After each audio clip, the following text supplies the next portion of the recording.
7వ తరగతిలో ఉష్ణం గురించి నేర్చుకున్నారు. వేడి అంటే ఏంటి, చల్లదనం అంటే ఏంటి, వాటి స్థాయి, ఉష్ణోగ్రత ఇలాంటి పదాల గురించి తెలుసుకున్నారు. ఈరోజు 10వ తరగతిలో ఉష్ణం అనే పాఠ్యాంశం గురించి మనం నేర్చుకుందాం. అంటే ఇప్పుడు ఫ్రిడ్జ్లోంచి తీసిన ఒక మంచు ముక్క మీద మనం చేయి పెట్టాం, అది చల్లగా తగులుతుంది. వేడి వస్తువు మనకి వేడిగా అనిపిస్తుంది. ఎందుకు అలాగా అంటే ఈ మంచు ముక్క మీద చేయి పెట్టినప్పుడు మన చేయి వేడిగా ఉంటుంది, అంటే ఉష్ణోగ్రత ఎక్కువగా ఉంటుందని అర్థం. మంచు ముక్క చల్లగా ఉంటుందంటే మన చేతితో కంపేర్ చేసుకుంటే మంచు ముక్క చల్లగా ఉంటుందని. సో ఉష్ణం ఈ చేతి నుంచి మంచు ముక్కలోకి ప్రవహిస్తుంది అన్నమాట. అప్పుడు చేతి యొక్క ఉష్ణోగ్రత తగ్గుతుంది, మంచు యొక్క ఉష్ణోగ్రత పెరుగుతుంది. అందువల్ల మన చేయి చల్లగా ఉన్నట్లుగా, ఆ మంచు ముక్క చల్లగా ఉన్నట్లుగా మనకు అనిపిస్తుంది. సో ఇలాంటి విషయాల గురించి అన్నిటినీ మనం ఈ ఉష్ణం అనే పాఠ్యాంశంలో నేర్చుకుందాం. ఈ ఉష్ణం అనే పాఠంలో మనం కొన్ని పదాల గురించి చర్చించుకుందాం. అవి ఏంటంటే ఉష్ణం, ఉష్ణోగ్రత, విశిష్టోష్ణం, మిశ్రమాల పద్ధతి సూత్రం. అలాగే బాష్పీభవనం, సాంద్రీకరణ, మరగడం, ద్రవీభవనం, ఘనీభవనం, వీటి గురించి మనం ఇప్పుడు చర్చించుకుందాం. ఇప్పుడు ఉష్ణం అంటే ఏంటి? ఇప్పుడు ఇందాకలే మనం నేర్చుకున్నాం మంచు ముక్క మనకి చల్లగా ఎందుకు ఉంటుంది అని. అంటే ఇక్కడ 2 వస్తువులు ఉన్నాయనుకోండి, ఆ 2 వేరు వేరు ఉష్ణోగ్రతల వద్ద ఉన్నాయి. అంటే ఒకటి అధిక ఉష్ణోగ్రత వద్ద ఉంది, ఇంకోటి అల్ప ఉష్ణోగ్రత వద్ద అంటే చల్లగా ఉంది. అప్పుడు ఆ 2 ఉష్ణీస్పర్శలో ఉండాలి. ఉష్ణీస్పర్శ అంటే చేతితో ముట్టుకోవడం అని కాదు. ఇప్పుడు మనం టీ ఇచ్చాం, మనం టీయో కాఫీ తాగుతున్నాం, ఆ గ్లాస్ అక్కడ పక్కన పెట్టాం, కొంతసేపు పోయిన తర్వాత అది చల్లబడిపోతుంది. చల్లబడిపోతుంది అంటే ఏంటి? మనం ఉండే రూమ్ టెంపరేచర్ అంటే గది ఉష్ణోగ్రత తక్కువగా ఉంది, మనకిచ్చిన టీ యొక్క ఉష్ణోగ్రత ఎక్కువగా ఉంది. అప్పుడు అధిక ఉష్ణోగ్రత గల వస్తువు నుంచి అంటే టీ ఉష్ణోగ్రత నుంచి అల్ప ఉష్ణోగ్రత గల వస్తువు వైపు అంటే గది టెంపరేచర్ వైపు ఉష్ణం ప్రసరిస్తుంది. అయితే ఎప్పటిదాకా ప్రసరిస్తుంది అంటే ఆ రెండిటి యొక్క ఉష్ణోగ్రతలు సమానమైనంత వరకు. ఇప్పుడు ఆ 2 ఉష్ణీస్పర్శలో ఉన్నాయన్నమాట. గదిలో అణువులు, గదిలో ఉండే గాలిలో అణువులు, ఆ టీలో అణువులు ఉష్ణీస్పర్శలో ఉన్నాయి. అప్పుడు అధిక ఉష్ణోగ్రత నుంచి అల్ప ఉష్ణోగ్రత వరకు వైపు ఉష్ణం ప్రసరిస్తుంది. ఎప్పటి వరకు అంటే ఆ రెండిటి యొక్క ఉష్ణోగ్రతలు సమానమైనంత వరకు. దాన్ని ఉష్ణ సమతాస్థితి అంటాం. అలా ఉష్ణ సమతాస్థితి వచ్చినంత వరకు ప్రసరించేటటువంటి శక్తి స్వరూపాన్ని ఉష్ణం అంటాం. ఉష్ణం ఒక శక్తి స్వరూపం. అంటే మీరు ఒక 2 బేకర్లు తీసుకోండి, రెండిట్లోని కూడాను నీళ్లు వేయండి. ఒక దాంట్లో చల్లటి నీళ్ళు, ఒక దాంట్లో వేడి నీళ్ళు. చల్లటి నీళ్ళలోని మీద నుంచి కొంచెం పసుపు కొండ వేయండి, వేడి నీటిలో కూడా కొంచెం పసుపు వేయండి. వేస్తే రెండిట్లో చలనాలని, ఆ పసుపు యొక్క చలనాన్ని గమనించండి. ఇందులో వేడి నీటిలో వేసిన పసుపు యొక్క అణువులు చలనం చాలా క్లియర్గా కనిపిస్తూ ఉంటుంది. అంటే వేడి నీటిలో ఉండే అణువులు గతిశక్తిని పొందుతాయి. అంటే వేడి ఉష్ణాన్ని మనం అందిస్తే అందులో ఉండే అణువులు, ఆ పదార్థం యొక్క అణువులు గతిజ శక్తిని పొందుతాయి.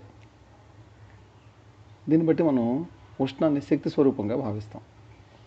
అయితే ఉష్ణం యొక్క డెఫినేషన్ ఒకసారి వినండి.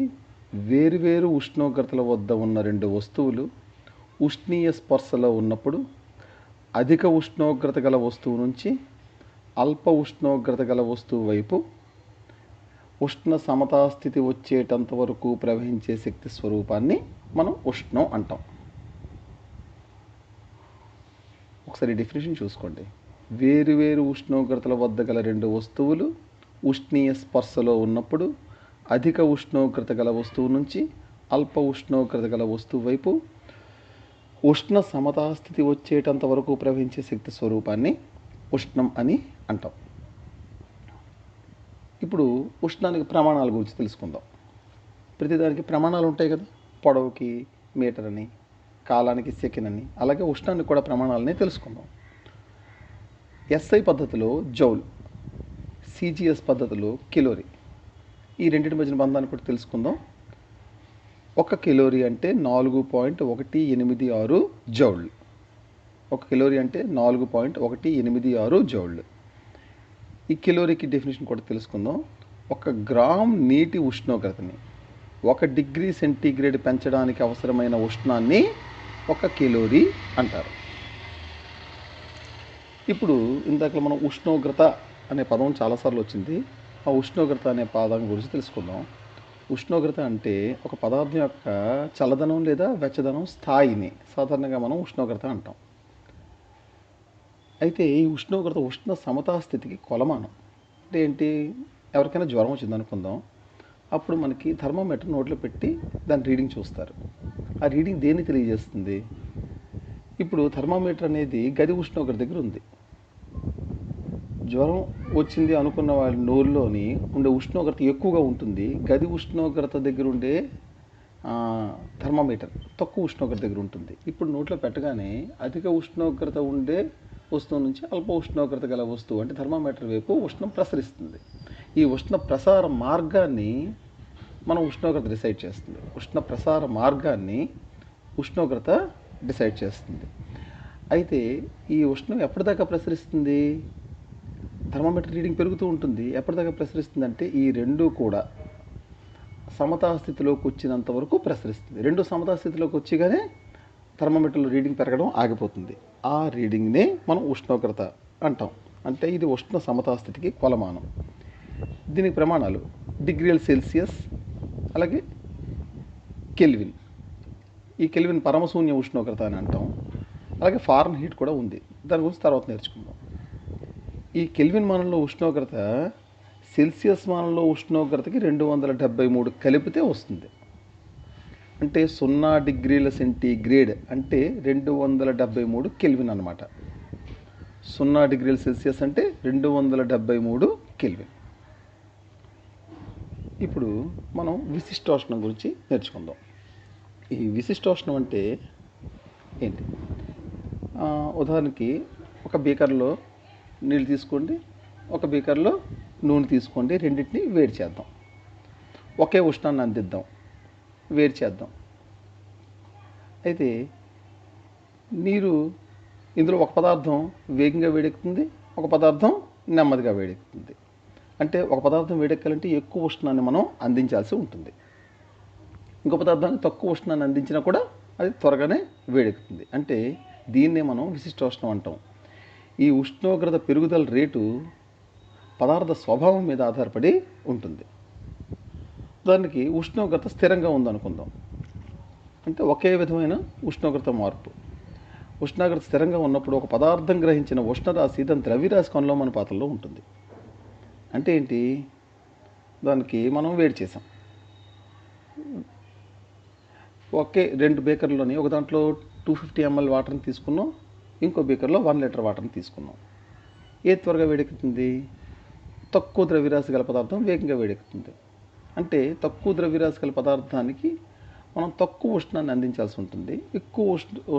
ఎక్కువ ద్రవ్యరాశి గల పదార్థానికి ఎక్కువ ఉష్ణాన్ని అందించాల్సి ఉంటుంది. అంటే ఈ ఉష్ణం అనేది ఆ పదార్థ ద్రవ్యరాశికి అనులోమానుపాతంలో ఉంటుంది. Q is directly proportional to M.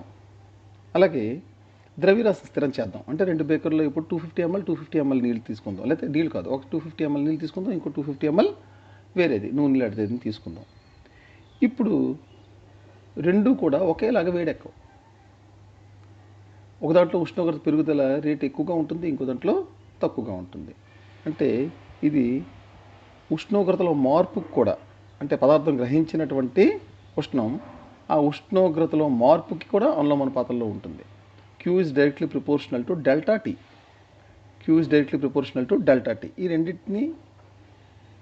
రెండింటి నుంచి మనం Q is directly proportional to M, Q is directly proportional to delta T. ఈ రెండింటి నుంచి మనకేం తెలుస్తుంది? Q is directly proportional to M into delta T.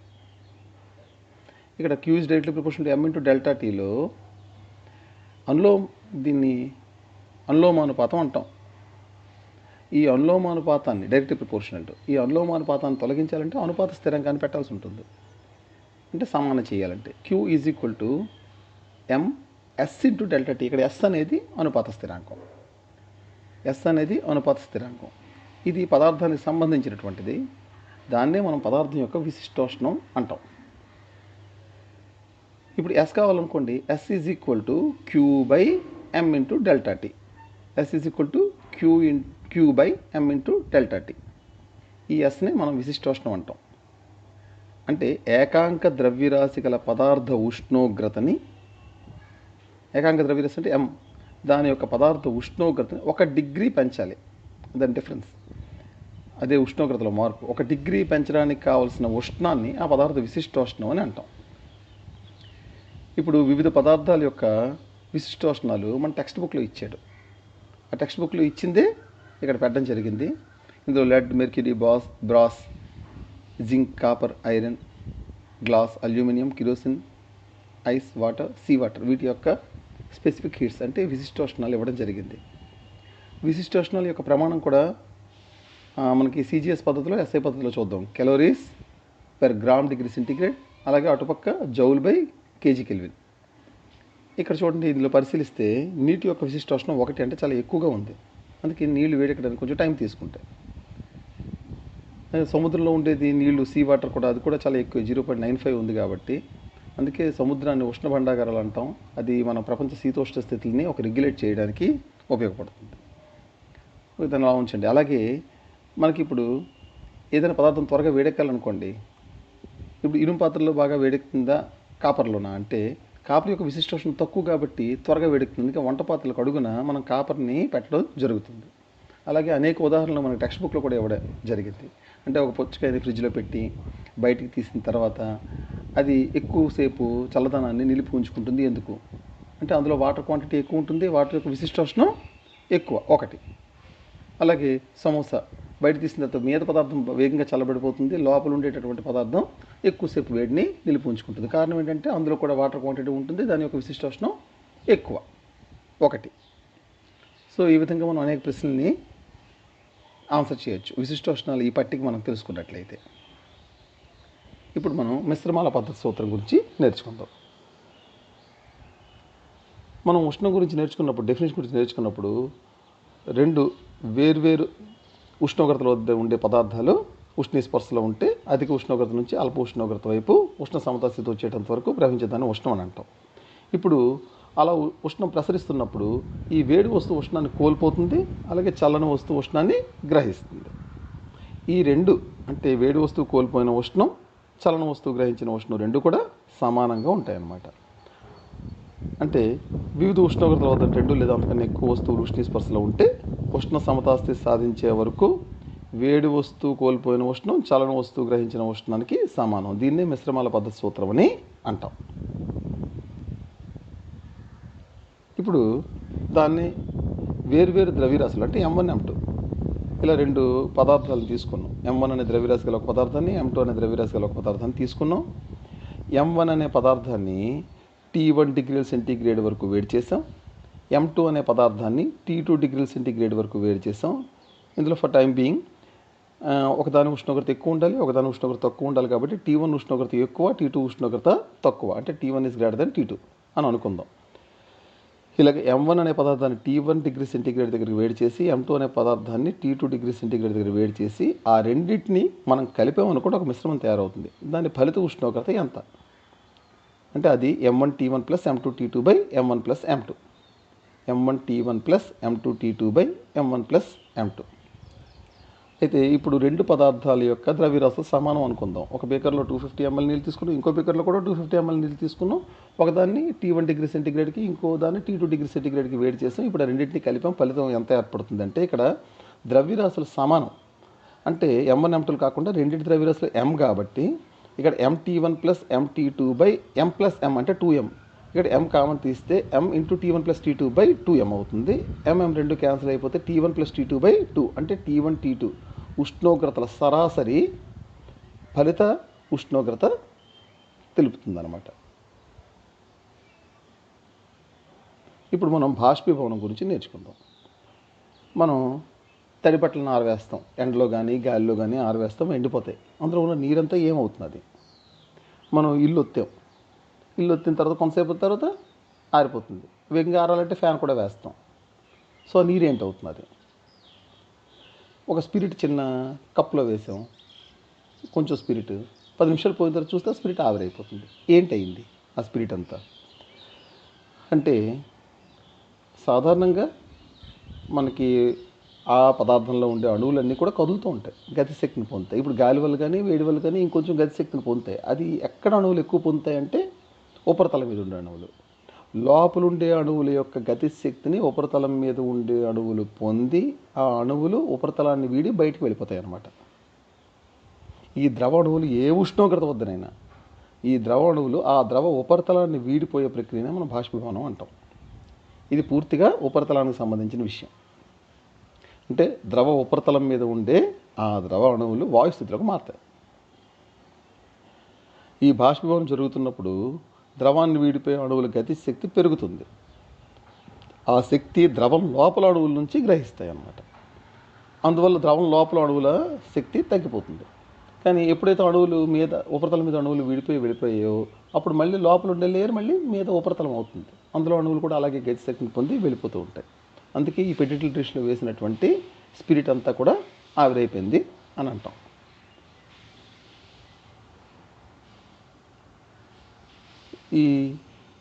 ఇది నిరంతరం జరుగుతూ ఉంటుంది కాబట్టి బాష్పీభవనం ఒక శీతలీకరణ ప్రక్రియ. ఇప్పుడు సాంద్రీకరణ గురించి నేర్చుకుందాం. ఇది బాష్పీభవనంలాడితే జస్ట్ వ్యతిరేకం. ఈ రెండు బాష్పీభవనం సాంద్రీకరణ రెండు సైమల్టేనియస్గా జరుగుతూనే ఉంటాయి ఒక వ్యవస్థలోనే. గాలిలో నీటి అణువులు చలనంలో ఉన్నప్పుడు చల్లని వస్తువు ఉపరితలాన్ని తాకితే ఆ అణువులు తమ గతిశక్తిని కోల్పోయి ఉపరితలం మీద నీటి బిందువులుగా మారుతాయి. అంటే ఒక కూల్ డ్రింక్ బాటిల్ పెట్టాం రూమ్లో, చల్లగా ఉండి ఫ్రిడ్జ్లోంచి తీసినటువంటి కూల్ డ్రింక్ బాటిల్ పెట్టాం, శుభ్రంగా గుడ్డతో తుడిచిపెట్టాం, చాలా క్లీన్గా ఉంది, అక్కడ నీటి అణువుల్లో డ్రైగా ఉంది. కానీ 2 నిమిషాలు పోయిన తర్వాత చూస్తే ఉపరితలం మీద నీటి బిందువులు పేరుకుపోవడం గమనిస్తాం. ఎలా జరిగిందంటే మనం పెట్టిన కూల్ డ్రింక్ బాటిల్ పక్కనే ఉండే గాలిలోని నీటి అణువులు ఎక్కువ ఉష్ణోగ్రతను కలిగి ఉన్నాయి. ఆ కూల్ డ్రింక్ లోపల ఉండే పదార్థం డ్రింక్లో ఉండే పదార్థం చల్లగా ఉంది, తక్కువ ఉష్ణోగ్రతను కలిగి ఉంది. మనకి ఉష్ణ డెఫినేషన్ తెలుసు కాబట్టి అధిక ఉష్ణోగ్రత నుంచి అల్ప ఉష్ణోగ్రతకి అణువులు ప్రవహిస్తే ఉష్ణం ప్రసరిస్తుంది. అలా ప్రసరించినప్పుడు ఈ గాలిలోని ఉండేటటువంటి అణువులు తమ గతిశక్తిని కోల్పోయి ఆ కూల్ డ్రింక్ సీసా మూత ఉపరితలం మీద నీటి బిందువులుగా మారిపోయి ఉండిపోతాయి. దాన్ని మనం తుషారం అంటాం, తర్వాత నేర్చుకుందాం. దాన్ని తుషారం అంటాం. ఆ నీటి బిందువులన్నీ అక్కడ పేరుకొని ఉండిపోతాయి. ఈ ప్రక్రియనే సాంద్రీకరణం అంటాం. ఇక్కడ సాంద్రీకరణ బయట జరుగుతుందంటే లోపల ఈ అణువుల యొక్క ఈ ఉష్ణోగ్రత లోపలికి ప్రసరిస్తుంది కాబట్టి లోపల ఉండే పదార్థం అంటే కూల్ డ్రింక్ దాని యొక్క ఉష్ణోగ్రత పెరుగుతుంది. అది బాష్పీభవనం. సో బయట జరిగింది ఉష్ణీకరణ ప్రక్రియ, లోపల జరిగింది శీతలీకరణ ప్రక్రియ. ఈ రెండు సైమల్టేనియస్గా జరుగుతూ ఉంటాయి.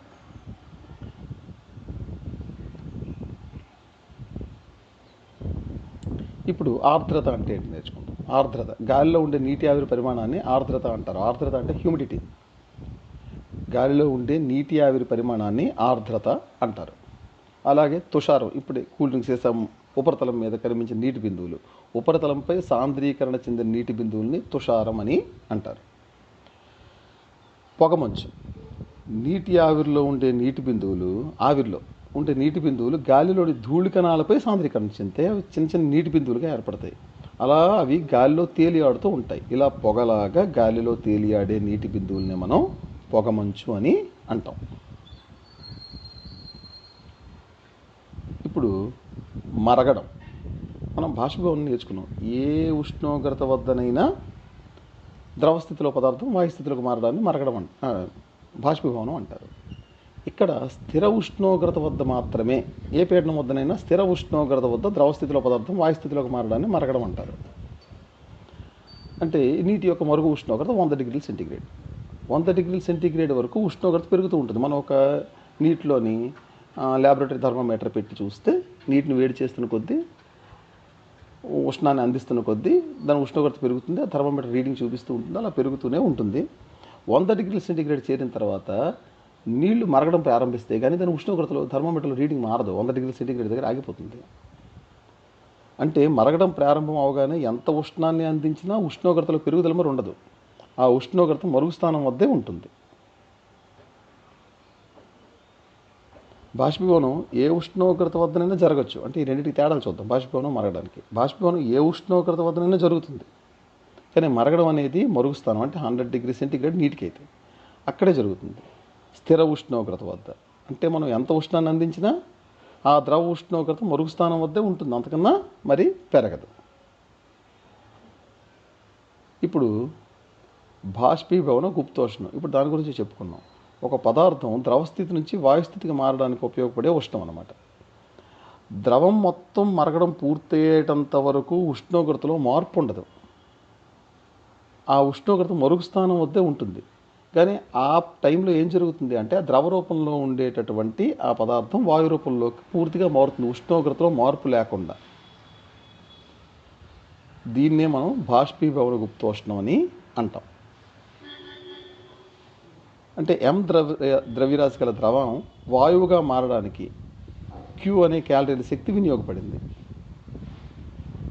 M అనే ద్రవ్యరాశి గల ద్రవం వాయువుగా మారడానికి Q క్యాలరీల ఉష్ణం వినియోగపడింది. ఇక్కడ ఉష్ణోగ్రతలో మార్పు లేదు అని గ్రహించండి. అప్పుడు బాష్పీభవన గుప్తోష్ణం L = Q/M. Q అంటే ఇక్కడ వినియోగపడిన ఉష్ణం, M అంటే ఆ పదార్థ ద్రవ్యరాశి. L = Q/M. ఇక్కడ Lనే బాష్పీభవన గుప్తోష్ణం అంటాం. L = Q/M కాబట్టి Q = Lm. ఇది తర్వాత లెక్కలో ఉపయోగపడుతుంది. దీనికి కూడా ప్రమాణాలు CGS పద్ధతిలో Q కిలోరీ, M గ్రామ్ కాబట్టి కిలోరీ/గ్రామ్, అలాగే SI పద్ధతిలో జౌల్/కిలోగ్రామ్.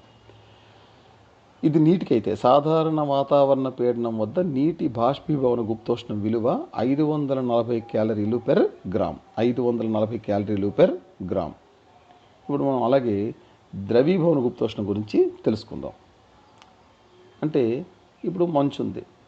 ఆ మంచు 0 డిగ్రీల కంటే తక్కువ సెంటీగ్రేడ్ దగ్గర ఉంటుంది, తక్కువ. ఇప్పుడు దాన్ని వేడి చేయడం ప్రారంభించాం, థర్మామీటర్ పెట్టి చూసాం. వేడవుతున్న కొద్దీ -డిగ్రీస్ నుంచి 0 డిగ్రీస్ వరకు పెరుగుతూ ఉంటుంది.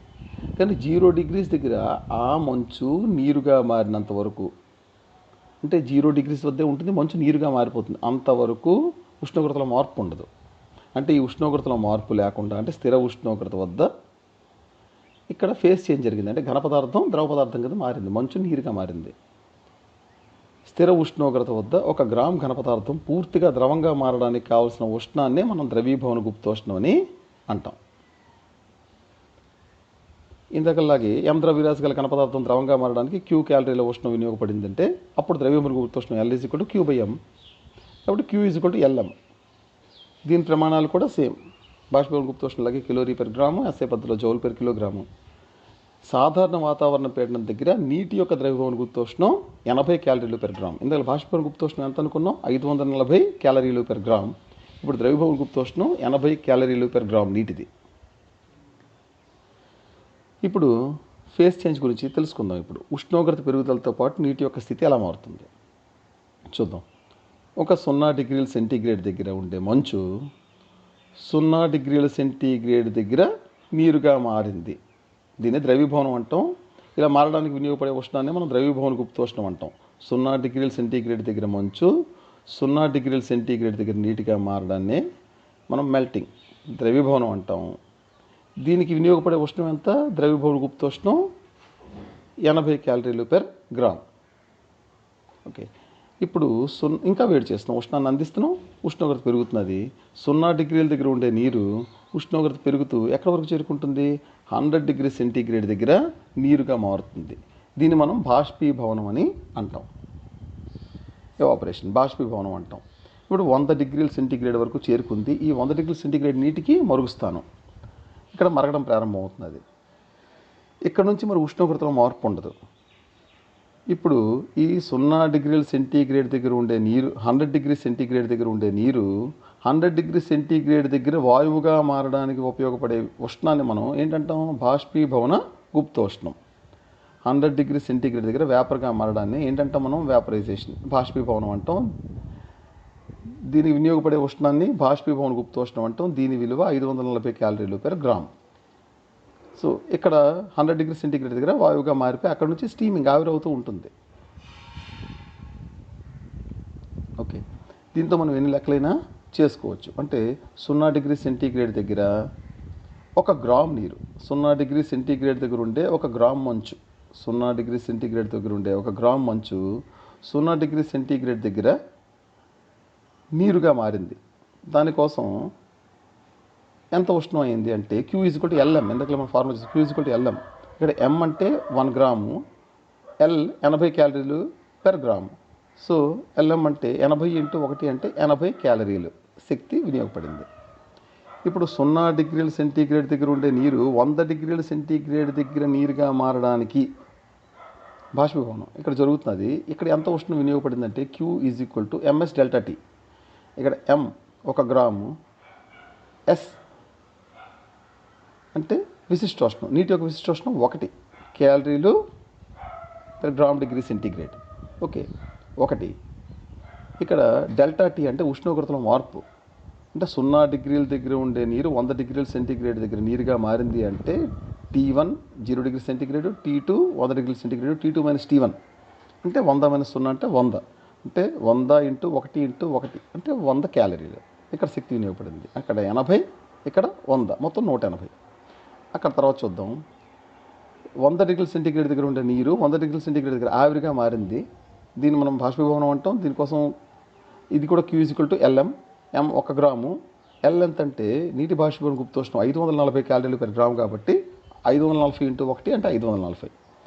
540 ప్లస్ 100 ప్లస్ 80 మొత్తం 720 క్యాలరీల శక్తి 0 డిగ్రీల దగ్గర ఉండే మంచు 100 డిగ్రీల దగ్గర నీటి ఆవిరిగా మారడానికి ఎంత ఉష్ణం వినియోగపడింది అంటే 720 క్యాలరీలు శక్తి వినియోగపడింది అని మనం చెప్పచ్చు. ఇలాంటి లెక్కల్ని మనం ప్రాక్టీస్ చేయొచ్చు.